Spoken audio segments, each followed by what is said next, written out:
মহারাষ্ট্রের औरंगाबाद জেলার মধ্যে অবস্থিত এটি একটি কেল্লা। এর নাম হচ্ছে দৌলতাবাদ কেল্লা। দৌলতাবাদ কেল্লা অনেক পুরনো, অর্থাৎ 1200 শতাব্দীর দিকে এটি তৈরি করা হয়েছিল শত্রুদের আক্রমণ থেকে রক্ষা পাওয়ার জন্য। এটি সম্পূর্ণ পাথরের তৈরি এবং দুর্ভেদ্য। এই কেল্লার মধ্যে আছে কতগুলো জখিরা বা জলাশয়।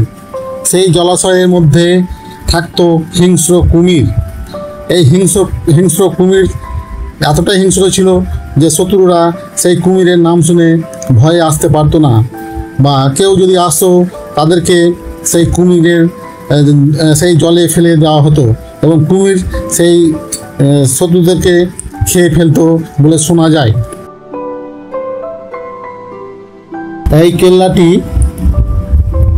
ঝিলম রাজা 1187 সালে বানিয়েছিল। তখন এই কেল্লাটির নাম ছিল দেবগিরি।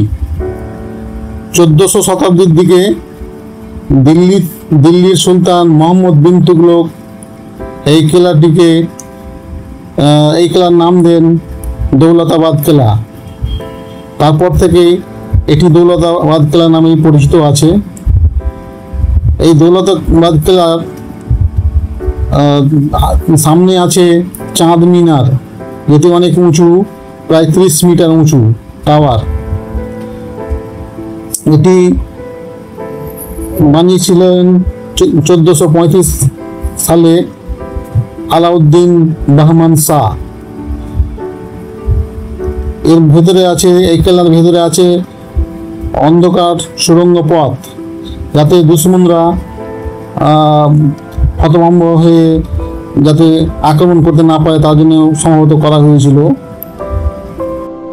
এই যে দেখা যাচ্ছে এটি হচ্ছে চাঁদ মিনার, আর এটি আমরা দেখছি অনেক উঁচু থেকে, একদম দুর্গের টপ ভিউ থেকে আমরা দেখছি।